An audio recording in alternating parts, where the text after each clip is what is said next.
¿Se puede embotellar el silencio? Elena Vargas creía que sí, o al menos que se podía cultivar un lugar donde el silencio tuviera sabor, aroma y textura. Por eso había elegido aquel rincón perdido de la Rioja Alavesa, un valle ondulado, bautizado por los lugareños como el Valle del Silencio, para hundir las raíces de sus viñedos Alborada. Allí, entre cepas viejas y tecnología punta, había intentado destilar la paz que su vida anterior le había negado. Pero el silencio, como el buen vino, a veces tiene un precio.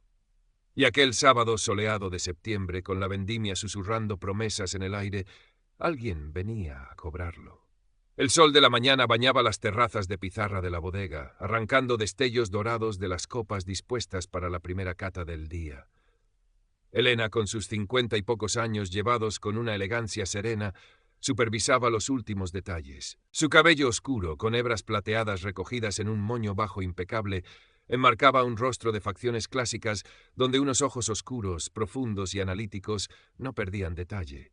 Vestía pantalones de montar color arena de corte perfecto y una blusa de seda color marfil.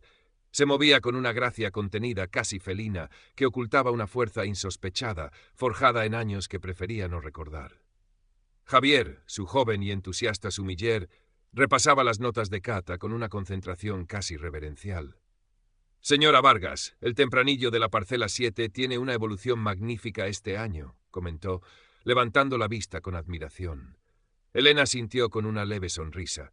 La paciencia es la clave, Javier, y el respeto por la tierra. Observó al chico, leal, trabajador, con un futuro prometedor.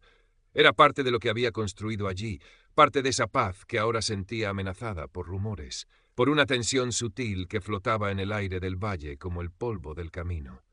Hacía semanas que se hablaba de ellos, un grupo de motoristas ruidosos, con aspecto amenazante, que habían empezado a dejarse ver por los pueblos cercanos, merodeando por las bodegas más prósperas. Lobos negros se hacían llamar. El nombre ya era una declaración de intenciones. Justo esa mañana don Mateo, el viejo viticultor cuya finca lindaba con la suya, la había llamado, la voz quebrada por la preocupación. «Elena, han vuelto a pasar, despacio, mirando, como si midieran la tierra». Le había aconsejado calma, precaución, pero la llamada le había dejado un regusto amargo, un eco de viejas alertas grabadas a fuego en su memoria. Aquellos años en el Thyssen, analizando redes financieras de organizaciones criminales, le habían enseñado que la intimidación rara vez era casual.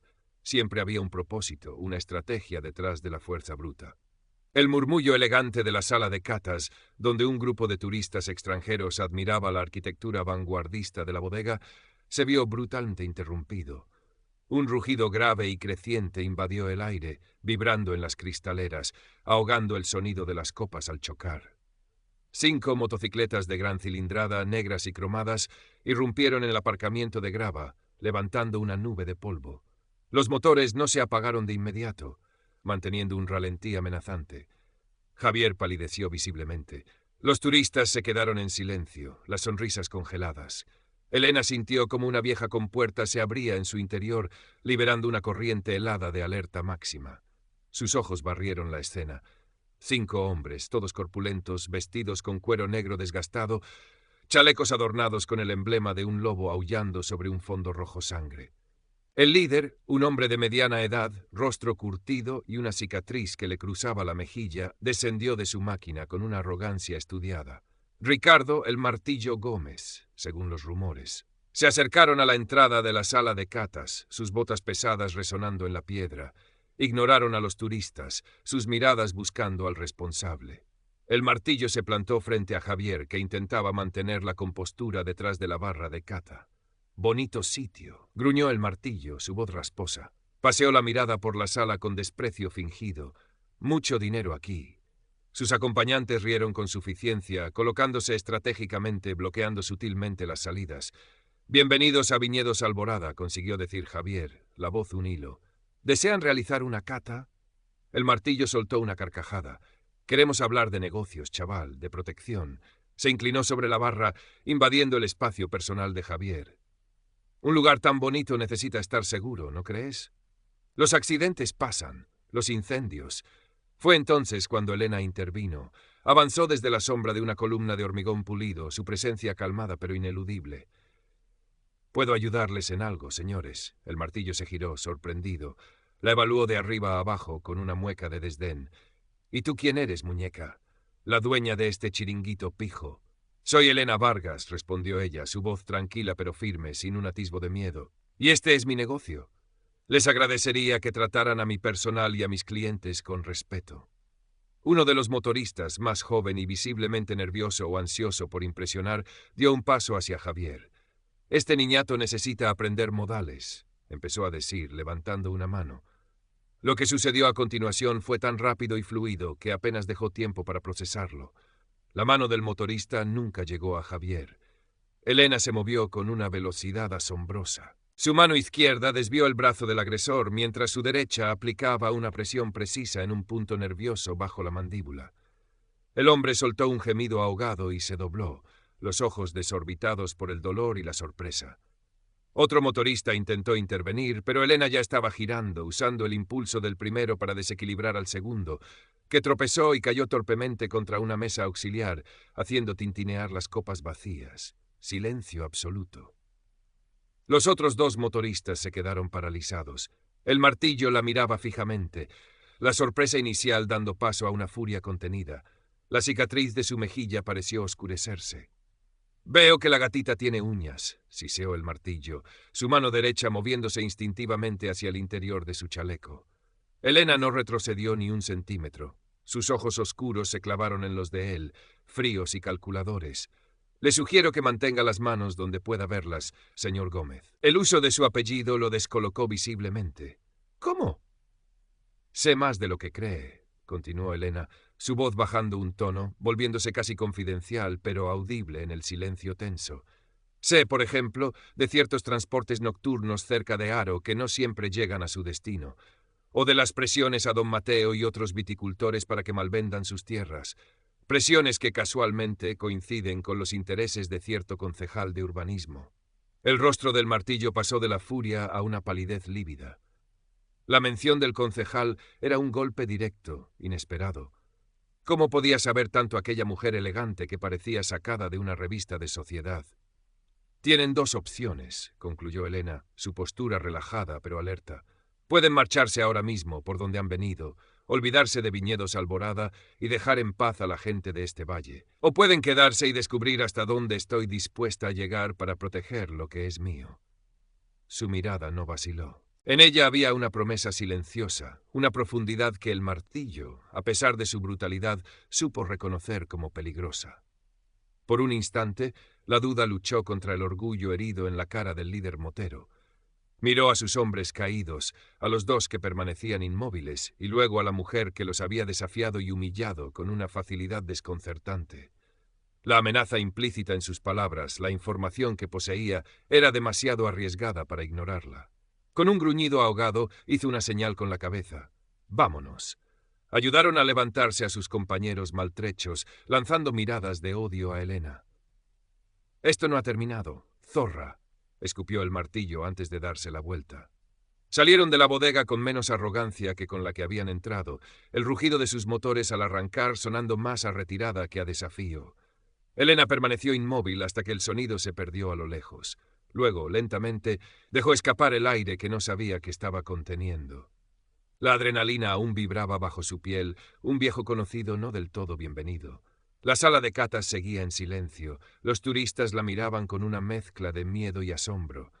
Javier se acercó, todavía pálido, pero con los ojos brillantes. «Señora Vargas, ¿está bien? ¿Cómo ha hecho eso?» Elena le puso una mano tranquilizadora en el hombro. «Estoy bien, Javier, tranquilo». Se volvió hacia los asustados clientes. «Les pido disculpas por este desagradable incidente. Por favor, la casa invita a la próxima copa». Consiguió esbozar una sonrisa profesional, aunque sus sentidos seguían en máxima alerta. Mientras el personal intentaba devolver la normalidad a la sala, Elena se retiró a su despacho, un espacio minimalista con vistas a los viñedos. Se sirvió un dedo de brandy, necesitando sentir el calor familiar en la garganta. Sabía que aquello era solo el principio. El martillo era un bruto, pero no era estúpido. Había sido humillado públicamente y, peor aún, ella había demostrado saber demasiado. Volverían, y la próxima vez no serían tan descuidados. Cogió su teléfono encriptado, un vestigio de su vida anterior que nunca había dejado de mantener operativo. Marcó un número memorizado. Al otro lado respondió una voz neutra. Dígame. Necesito información actualizada sobre Ricardo Gómez, alias El Martillo, y su grupo, Los Lobos Negros, operando en La Rioja Alavesa. Conexiones, actividades recientes, posibles vínculos con funcionarios locales, específicamente en urbanismo. Hice una pausa. Y quiero saber quién está realmente detrás de ellos. La voz al otro lado no hizo preguntas. Recibido. Tendrás algo en 24 horas. La llamada se cortó. Elena miró por la ventana. El sol seguía brillando sobre su valle, pero ahora proyectaba sombras más largas y oscuras. Había venido buscando silencio y paz, pero el pasado y la naturaleza de los hombres como el Martillo tenían la mala costumbre de encontrarla. La diferencia era que ahora no estaba sola en la lucha que se avecinaba. Tenía un viñedo que proteger, una comunidad incipiente y, lo más peligroso de todo, había redescubierto una parte de sí misma que creía enterrada bajo las vides. La analista silenciosa había vuelto a despertar, y esta vez tenía raíces profundas en la tierra que defender. La noticia del enfrentamiento en Viñedos Alborada corrió como el vino derramado por el valle. Al principio eran susurros incrédulos en los bares del pueblo, comentarios asombrados entre los trabajadores de las bodegas. Elena Vargas, la señora elegante y reservada, plantando cara a los lobos negros, neutralizando a varios de ellos, parecía una leyenda urbana instantánea. Pero Javier, testigo directo, no tardó en confirmar los hechos, aunque con detalles aún temblorosos. Y las imágenes grabadas discretamente por un par de turistas con sus móviles empezaron a circular por grupos de WhatsApp locales, fragmentadas y de mala calidad, pero suficientes para mostrar la inesperada y eficaz defensa de Elena. Esa misma noche, en la vieja bodega subterránea de don Mateo, iluminada por bombillas desnudas y el aroma a vino viejo y tierra húmeda, se reunieron una docena de viticultores y pequeños empresarios locales. El aire estaba cargado de miedo acumulado y una nueva y frágil esperanza. «Yo también les pago», confesó con amargura Miguel, dueño de una pequeña casa rural. «Empezaron pidiendo poco por la seguridad. Ahora cada mes suben la tarifa. Si no pagas, te encuentras las ruedas pinchadas o una ventana rota». «A mí me presionan para vender», intervino don Mateo, su rostro arrugado por el sol y la preocupación. «Viene un tipo trajeado de Logroño, con ofertas ridículas. Dice que son los nuevos tiempos, que mis tierras valen más para un complejo hotelero. Cuando me niego, aparecen los motoristas. Accidentes, dicen que pueden pasarle a las viñas viejas». Compartieron historias similares, la extorsión silenciosa, el miedo a denunciar por temor a represalias peores, la sensación de impotencia ante la aparente inacción de las autoridades.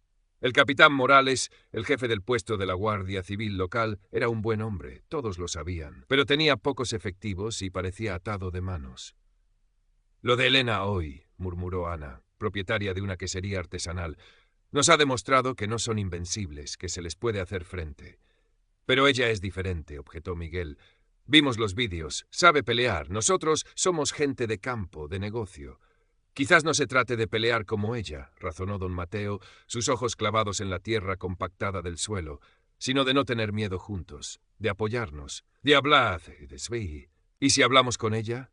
No para que nos defienda como una heroína, sino para que nos ayude a pensar, a organizarnos».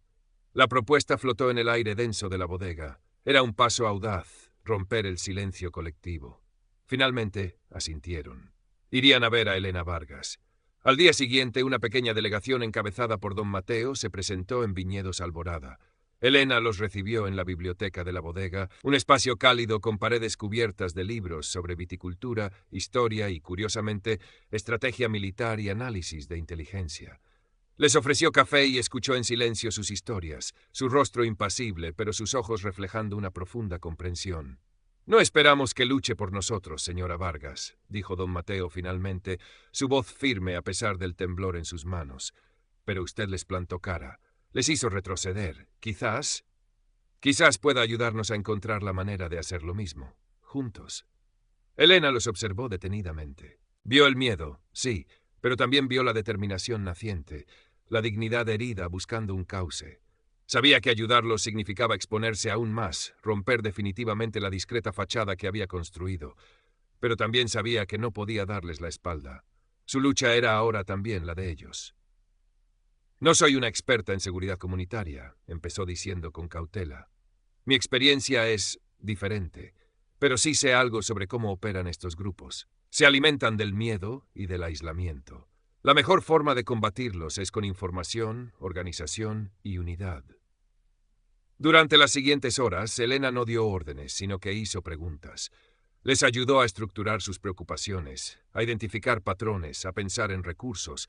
Sugirió crear una red de comunicación segura y discreta entre ellos, un sistema para reportar cualquier incidente o movimiento sospechoso de los lobos negros de forma inmediata. Les instó a documentar todo: fechas, horas, matrículas, descripciones, amenazas exactas. La información es poder, repitió varias veces, y la información compartida es fuerza colectiva.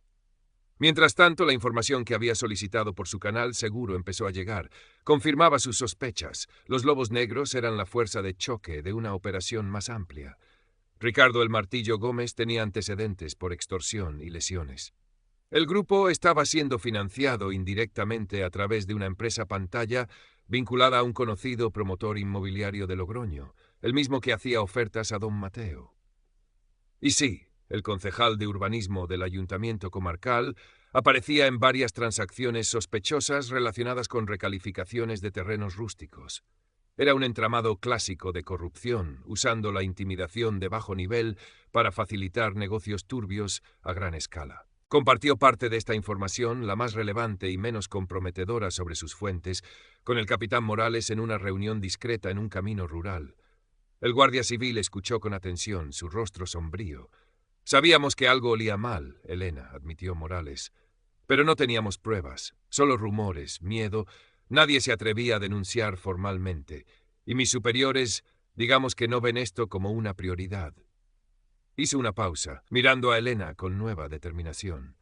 Pero esto cambia las cosas. Si la gente empieza a hablar, si tenemos testimonios, documentación, puedo presionar, puedo solicitar apoyo. La gente empezará a hablar si se siente segura, capitán, replicó Elena. Necesitan ver que no están solos, que denunciar no significa una represalia inmediata y sin consecuencias para los agresores. Acordaron colaborar discretamente. Elena proporcionaría análisis e información de contexto. Morales intentaría aumentar la vigilancia y respondería rápidamente a cualquier llamada de la red comunitaria que estaban creando. Los días siguientes fueron de una calma tensa en el Valle del Silencio. Los lobos negros mantenían un perfil bajo, probablemente evaluando la situación tras el incidente en Alborada. Pero la comunidad ya no estaba paralizada. La red de WhatsApp segura bullía con mensajes discretos. Vistos 2 lobos cerca de la cooperativa. Coche sospechoso rondando la finca de Ana. El Martillo estuvo en el bar del pueblo preguntando por la señora Vargas. Elena, con la ayuda de Javier, que se había convertido en su sombra leal y discreta, empezó a organizar sesiones informativas encubiertas en diferentes bodegas. No enseñaba a pelear, sino a observar, a documentar, a comunicarse de forma segura, a implementar medidas básicas de seguridad, mejorar cerraduras, instalar cámaras disuasorias, variar rutinas. Les enseñó a ser ojos y oídos los unos de los otros. La transformación era palpable. El miedo seguía presente, pero ahora estaba mezclado con una determinación silenciosa. La gente se saludaba en la calle con una mirada cómplice. Las luces exteriores de las fincas permanecían encendidas por la noche. Los coches desconocidos eran anotados y comunicados. El aislamiento se estaba rompiendo. Elena sabía que esta fase de organización era crucial, pero también peligrosa. Estaban construyendo un dique contra la inundación, pero la presión del agua estaba aumentando. El Martillo y sus jefes no se quedarían de brazos cruzados viendo cómo su fuente de ingresos y su herramienta de intimidación eran desafiadas. La represalia era inevitable. La única pregunta era cuándo y dónde golpearía. Y Elena tenía que asegurarse de que, cuando ocurriera, el valle estuviera preparado para resistir el golpe, juntos. La represalia llegó una noche sin luna, fría para ser principios de otoño. El objetivo fue el esperado, don Mateo. Era el símbolo de la resistencia tradicional, el eslabón más visible de la incipiente organización comunitaria. La alerta saltó en la red de WhatsApp poco después de medianoche. Un vecino que no podía dormir vio varias motos sin luces dirigiéndose por el camino de tierra hacia la finca de Mateo. El mensaje fue corto y directo. Lobos hacia casa Mateo, 3 motos, sin luces. Elena recibió el mensaje en su casa, situada en la parte alta de la bodega. Ya estaba vestida. Había anticipado algo así. Cogió una linterna potente, un pequeño botiquín táctico y un dispositivo de comunicación satelital. Salió a la noche, su coche eléctrico deslizándose silenciosamente por los caminos del viñedo. Había avisado a Morales y activado el protocolo acordado con la comunidad. Mientras conducía, más mensajes iluminaban la pantalla. Vecinos de la zona oeste bloqueando acceso secundario con tractores. Grupo de Ana y Miguel en punto vigilancia alto grabando. Morales en camino, 10 minutos. La red funcionaba. Cuando Elena llegó a las inmediaciones de la finca de don Mateo, el olor a creahumo ya flotaba en el aire. Aparcó a distancia y avanzó a pie, moviéndose con la agilidad silenciosa que le era innata. Vio el resplandor anaranjado. Habían prendido fuego a un montón de sarmientos secos apilados cerca del cobertizo de herramientas, buscando probablemente que las llamas se extendieran. 3 figuras se movían cerca de la casa principal, una de ellas intentando forzar la puerta. Elena evaluó la situación. 3 agresores. Don Mateo y su esposa ancianos, probablemente aterrados dentro. Morales aún no había llegado. Tenía que intervenir. No hubo advertencias. Salió de las sombras como una aparición. El primer motorista ocupado con la puerta solo sintió un golpe seco en la base del cráneo y todo se volvió negro. El segundo se giró al oír el ruido sordo, pero Elena ya estaba sobre él. Usó la linterna metálica como arma improvisada, golpeando la muñeca que sostenía una palanca y siguió con una llave de brazo que lo envió al suelo con un grito de dolor. El tercero, que vigilaba cerca del fuego incipiente, resultó ser el martillo. La reconoció al instante. Soltó una maldición y sacó un cuchillo de grandes dimensiones. Ahora sí, bruja. Se lanzó hacia ella con una furia ciega. Elena esquivó la primera embestida, usando el propio impulso de él para hacerlo tropezar. El martillo era fuerte y pesado, pero torpe en su rabia. Elena era precisión y economía de movimientos. Evitó el filo del cuchillo por centímetros, buscando una apertura. Fue entonces cuando las luces de varios coches iluminaron la escena desde el camino principal. Voces firmes gritaron: «¡Alto! ¡Guardia Civil!». Y no solo eran los coches patrulla. Detrás de ellos, decenas de vecinos del valle habían acudido a la llamada, formando una barrera humana silenciosa pero imponente al borde de la propiedad, muchos grabando con sus móviles. El martillo se vio rodeado por las luces, la presencia policial y la mirada acusadora de toda la comunidad. Su furia se transformó en pánico. Intentó huir hacia la oscuridad de los viñedos, pero Elena le bloqueó el paso. En un último acto de desesperación, se abalanzó sobre ella. Elena lo recibió, no con fuerza bruta, sino desviando su ataque y usando una técnica de derribo que lo envió de bruces al suelo polvoriento. El cuchillo voló de su mano. Morales y sus hombres se abalanzaron sobre él y los otros 2 motoristas, esposándolos rápidamente. Don Mateo y su esposa salieron de la casa, asustados pero ilesos, abrazados por sus vecinos. «Tenemos las grabaciones, capitán», dijo Ana, mostrando su teléfono, «desde que llegaron». «Y los testimonios», añadió Miguel. «Todos vimos quiénes eran». Morales miró al martillo, esposado y derrotado. «Se te acabó el chollo, Ricardo. Tenemos extorsión, intento de incendio, allanamiento, agresión, y creo que esto es solo el principio». Miró a Elena, un gesto de respeto y agradecimiento en sus ojos. «Gracias, Elena. Gracias a todos». Elena asintió, recuperando el aliento. Miró a la multitud reunida. Ya no eran víctimas aisladas. Eran una comunidad unida que había encontrado su voz y su fuerza en la oscuridad. El fuego de los sarmientos fue sofocado rápidamente. Era un fuego pequeño, contenido a tiempo, como la amenaza que representaban los lobos negros ahora neutralizada. Pero el fuego que se había encendido en el corazón del valle, el de la unidad y la determinación, ese seguiría ardiendo. Semanas después, el Valle del Silencio vivía una nueva normalidad. El aire olía a vendimia tardía y a una calma recuperada, pero era una calma diferente, más consciente, más vigilante. Los lobos negros habían sido desarticulados localmente. El martillo y sus principales secuaces estaban en prisión preventiva, enfrentando una larga lista de cargos. La cooperación masiva de los vecinos, aportando pruebas y testimonios, había sido clave. La investigación sobre la trama de corrupción urbanística seguía su curso, ahora con la intervención de unidades especializadas de Logroño. El concejal implicado había dimitido, alegando motivos personales. Pero la sombra de la justicia se cernía sobre él y sobre el promotor inmobiliario. Ya no era solo una cuestión local. En Viñedos Alborada, Elena supervisaba la entrada de las últimas uvas de Graciano. Javier, a su lado, comentaba las lecturas de Azúcar con una confianza nueva. La bodega se había convertido, de forma extraoficial, en un punto de encuentro para el recién formado Consejo Vecinal del Valle, una asociación creada para coordinar la seguridad, compartir información y defender los intereses comunes frente a presiones externas. Don Mateo era su presidente honorario. Elena había aceptado un rol de asesora discreta en el consejo. Seguía prefiriendo la sombra al foco, pero entendía que su experiencia era valiosa.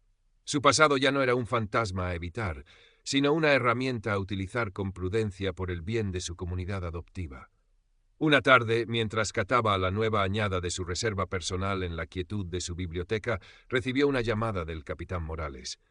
«Elena, solo quería informarte. Han caído 2 piezas más gordas en Logroño relacionadas con la trama. Parece que tu información inicial fue muy precisa». Hubo una pausa. «El Valle te debe mucho». «El Valle se lo debe a sí mismo, capitán», respondió ella con sinceridad. «Yo solo encendí una cerilla. La hoguera la hicieron todos juntos». Colgó el teléfono y se quedó mirando la copa de vino.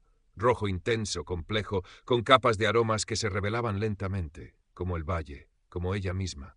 Había buscado el silencio y encontrado una lucha. Había buscado la paz y encontrado un propósito inesperado en la fuerza colectiva. Miró por la ventana. Las viñas, despojadas de sus frutos, se preparaban para el invierno, acumulando fuerzas bajo la tierra para el próximo ciclo. El sol del atardecer teñía las colinas de tonos ocres y dorados.